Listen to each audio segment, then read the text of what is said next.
السلام علیکم دوستو، کیا حال ہے آپ کے؟ امید کرتا ہوں سب خیریت سے ہوں گے۔ اچھا، آج بہت ہنگامی بنیادوں پہ جو ہے ویڈیو گھر سے بنا کے بھیج رہا ہوں، تو اگر آواز کا کوئی ایشو ہو یا ویڈیو کا کوئی ایشو ہو تو اس پہ تھوڑا سا برداشت کر لیجیے گا۔ بہت خطرناک قسم کے پیش رفت ہوئی ہے عالمی حالات میں۔ آج روس نے جو ہے وہ حملہ کر دیا یوکرین پہ۔ بہت ساری باتیں چل رہی ہیں، لیکن میں آپ کو تھوڑی سی ایک ہسٹری بتا دوں کہ روس اور یوکرین کا اصل میں مسئلہ کیا ہے۔ دراصل آپ سب جانتے ہوں گے کہ روس جو ہے 1990 سے پہلے سوویت یونین کے نام سے مشہور تھا، ایک پورا خطہ تھا جسے سوویت یونین کا نام دیا جاتا تھا، اور یوکرین اس وقت روس کا حصہ تھا۔ 1990 میں یوکرین نے آزادی حاصل کی روس سے۔ جس وقت یوکرین نے روس سے آزادی حاصل کی، اس وقت روس کا سب سے بڑا ایٹمی ہتھیاروں کا ذخیرہ وہ یوکرین میں موجود تھا، اور کہا جاتا ہے کہ لگ بھگ 1900 وار ہیڈز تھے جو اس وقت یوکرین میں تھے۔ یوکرین صاحب ہو گئے 1990 میں آزاد۔ یوکرین کی آزادی کے بعد جو سب سے بڑا مسئلہ روس کو درپیش تھا وہ اپنے ایٹمی ہتھیاروں کی واپسی کا تھا۔ اس کے لیے مختلف معاہدے ہوئے، جیسے 1991 میں منسک ایگریمنٹ ہوا کہ جس میں انہوں نے طے کیا کہ بھائی یوکرین میں، بلغاریہ میں اور قازقستان میں جو ایٹمی مواد ہیں، ایٹمی ہتھیار ہیں، وہ رشیا کو واپس کیے جائیں، لیکن وہ ناکام رہے۔ اس کے بعد 1992 میں لسبن پروٹوکول ہوا۔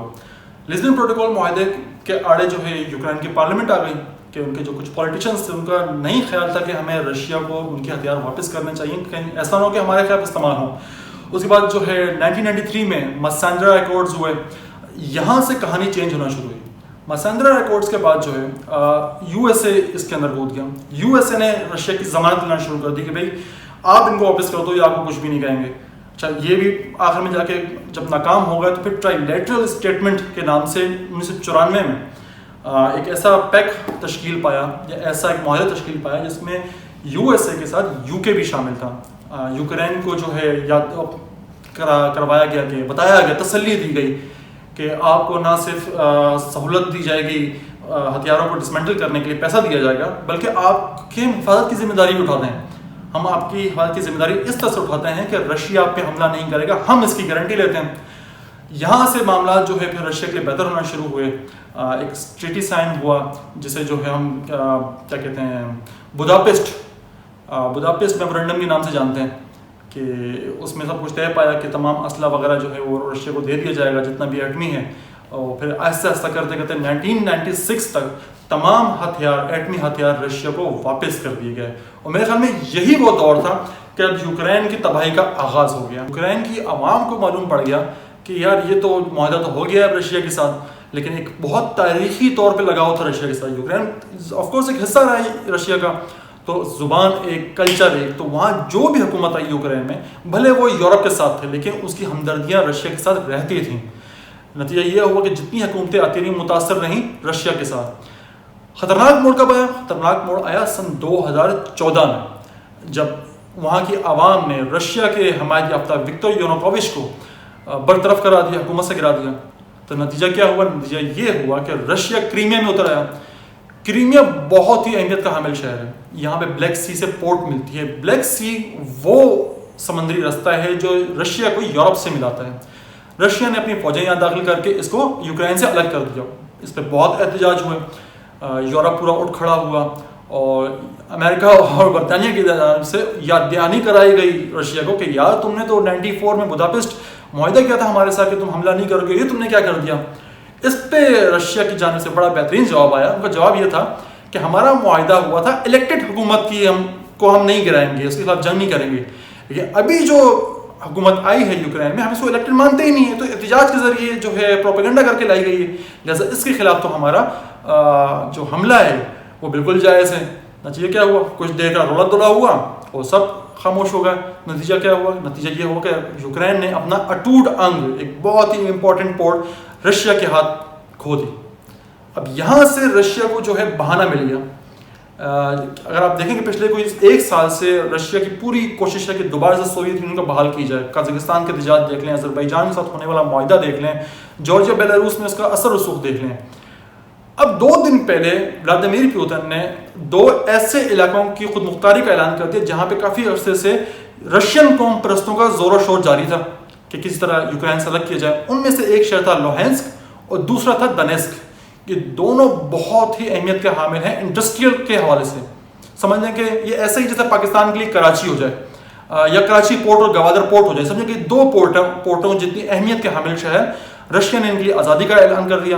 اور بحیثیت اگر میں تجزیہ کر بات کروں تو یہی اعلان جنگ تھا جو 2 دن قبل ہو چکا تھا. آج صبح جو ہے جنگ کا باقاعدہ آغاز ہوا اڈیشہ شہر پہ حملہ کر کے. اڈیشہ جو ہے وہ بلیک سی پہ ساحلی علاقہ ہے یوکرین کا. اس سے صاف ظاہر ہوتا ہے کہ بیسیکلی پورے بلیک سی پہ رشیا قبضہ کرنا چاہ رہا ہے. یہ سمندری جنگ ہے بیسیکلی، کہ یہاں سے پائپ لائن بھی گزرنی ہے، یہاں سے معیشت بھی گزرنی ہے، ساری معاشی رستے گزرنے ہیں. تو بیسیکلی یوکرین کا اگر جنگ بندی ختم ہوتی بھی ہے تو جو علاقے قبضے کیے ہیں رشیا نے یہ واپس نہیں دینے والا، ان کی آزادی کا اعلان کر دے گا. اور یہ ویسی ہی ریاستیں ہوں گی جن پہ سارا تسلط رشیا کا ہوگا. ساحلی پٹی پہ حملہ کرنے کے ساتھ ساتھ مشرقی حصے سے اپنی فوجیں داخل کرنا شروع کر دیں اور مغربی حصے پہ ایئر فورس کے ذریعے بمباری کرنا شروع کر دی. واضح رہے کہ مغربی حصے پہ یوکرین کے پولینڈ واقع ہے، جہاں سے 4 میل دور امریکی فوجی موجود ہیں، لیکن امریکی فوجی ابھی تک کوئی رد عمل ظاہر نہیں کیا، کوئی حملہ نہیں کیا. اس سے ایک جو طاقت کا توازن تھا نا وہ بالکل بیلنس ہو گیا. جو آج تک یونیپولر ورلڈ تھی، ایک طاقت کا اعلان جو کیا تھا امریکہ نے 1990 میں عراق پہ بمباری کر کے، بدلے میں یوکرین پہ بمباری کر کے رشیا نے بتا دیا کہ ہم موجود ہیں. یعنی دنیا اس وقت 2 بلاکس میں 2 سپر پاورز میں تقسیم ہو چکی ہے، ایک توازن آ چکا ہے بیسیکلی. اگر آپ یہ دیکھیں نا کہ امریکہ کا کیا رد عمل تھا، امریکہ نے کیا صرف پابندیاں لگائیں، گیس پائپ لائن پابندی لگا دی جو جرمنی کی طرف جا رہی تھی، کچھ بینکنگ سیکٹر سے پابندی لگا لی ہے، اور کچھ روس کے جو معاہدے ہیں ان کے ساتھ جو ہے وہ نظر ثانی کا اس نے کہا ہے.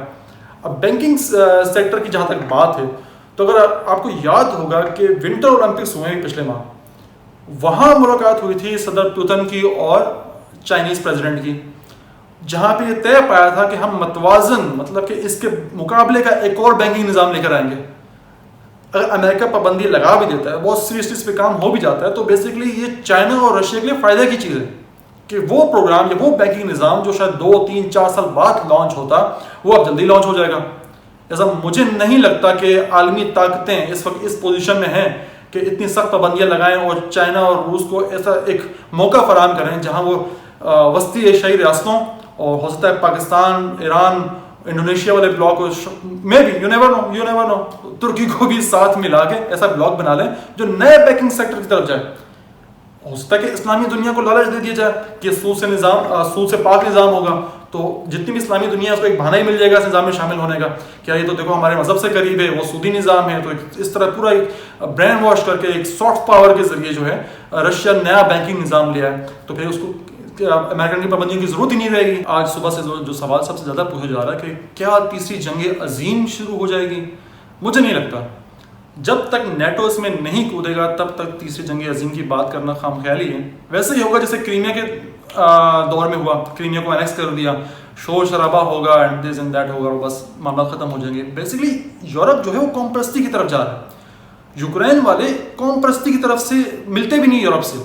ان کا جتنے بھی جو زور ہے، اثر ہے، وہ رشیا کی طرف ہے. اب یہ دیکھ لیں کہ جو یوکرین فتح ہو رہا ہے یہ رشیا نہیں کر رہا، یہ یوکرین کے اندر ہی جو تنظیمیں کھڑی ہوئی ہیں، جو گریلا وارفیئر اندر شروع ہو گیا ہے، وہ علاقے فتح کر رہے ہیں، ان کو روس کی حمایت حاصل ہے. تو بیسیکلی جنگ کا اعلان صرف یہ تھا کہ بھئی ہم آ گئے، باقی اندر خانے جتنا بھی کام ہو رہا ہے وہ یوکرین کی عوام خود کر رہی ہے. جیسا مجھے نہیں لگتا کہ نیٹو اس میں کودے گا یا معاملات جنگ عظیم سوئم کی طرف جائیں گے، ورلڈ وار 3 کی طرف جائیں گے. ہماری تو یہی دعا ہے کہ نہ ہی جائیں، نیٹو نہ ہی کودے، اور کودے گا بھی نہیں. تیسری آخری جو بات میں یہاں پہ کہہ کے اپنی بات کا اختتام کروں گا وہ پاکستان کا رول ہے کہ پاکستان کو کیا کرنا چاہیے. پاکستان کو کچھ بھی نہیں کرنا چاہیے. ہم ایک دفعہ 1950 میں یہ غلطی کر چکے ہیں کہ جب ہم نے روس کا دورہ منسوخ کر کے امریکہ کا دورہ کر لیا تھا اور ہم نے ایک سائڈ چن لی تھی. اب ہم نے سائڈ نہیں چننی ہے. بہت سارے ایسے صحافی جو امریکن تھنک ٹینکس کے ساتھ کام کرتے ہیں، جو سائیکل سے لینڈ کروزر میں آ گئے جب امریکہ یہاں پر حملہ کرنے آیا افغانستان میں، ان کی پوری کوشش تھی کہ پاکستان کی طرف اپنا دورہ منسوخ کر دے. یہ انتہائی بے وقوفی والا کام ہوتا. پاکستان کا دورہ کوئی جنگ کے اعلان کے بعد نہیں ہوا، پچھلے سال سے پلان تھا. ریاست پاکستان کا دورہ پچھلے سال سے پلان تھا. وہ گئے، بدقسمتی سمجھیے کہ ان کے جاتے ساتھ ہی جنگ شروع ہو گئی. اس صورت میں دورہ ادھورا چھوڑ کے آتے تو ہماری طرف سے چائنا کو اور رشیا کو پیغام جاتا کہ بھائی ہم تو امریکہ کے ساتھ کھڑے ہیں، دیکھو جنگ ہوئی ہے اس لیے ہم واپس آ گئے. پاکستان نے بہت اچھا فیصلہ کیا، اپنا دورہ مکمل کیا، کسی کی سائڈ نہیں چنی، اپنے معاہدے کیے، اور ان شاء اللہ تعالیٰ آج رات تک دورہ ختم ہو جائے گا، واپس بھی آ جائے گا. ایک اہمیت مل گئی اس دورے کو. وہ دورہ جو شاید اتنی اہمیت کا حامل نہیں تھا تمام دنیا کے لیے، اب جس موقع پہ ہوا ہے کہ تمام دنیا کی نظریں جو ہیں وہ روس پہ ہیں، اور روس میں پاکستان بیٹھا ہوا ہے. تو اس طرح سے ایک اہمیت کا بھی احساس ہوتا ہے پاکستان میں. امید کرتے ہیں کہ یہ معاملہ جو ہے ہفتے ڈیڑھ ہفتے میں ختم ہو جائے گا. معاملات جنگ عظیم 3 کی طرف نہیں جائیں گے.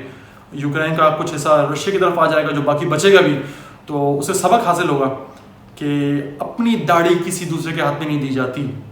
آپ نے جس دن اپنا اسلحہ جو ہے سرنڈر کیا تھا رشیا کو, آپ اسی دن جنگ ہار گئے تھے. پاکستان کو بھی اکثر کہا جاتا ہے نا کہ ایٹمی قوت بن گئے تو کیا فائدہ, عوام بھوک سے مر رہی ہے, بھوک لگی تو ایٹم بم کھا لو. ایٹم بم جنگ کرنے کے لیے نہیں ہوتے, ان سے دشمنی بمباری نہیں کی جاتی. ایٹم بم جو ہوتا ہے وہ کمزور نیشن کے لیے سیفٹی کی علامت ہوتا ہے, تاکہ طاقتور بھیڑیے, طاقتور ممالک ان کو نوچنے نہ آئیں.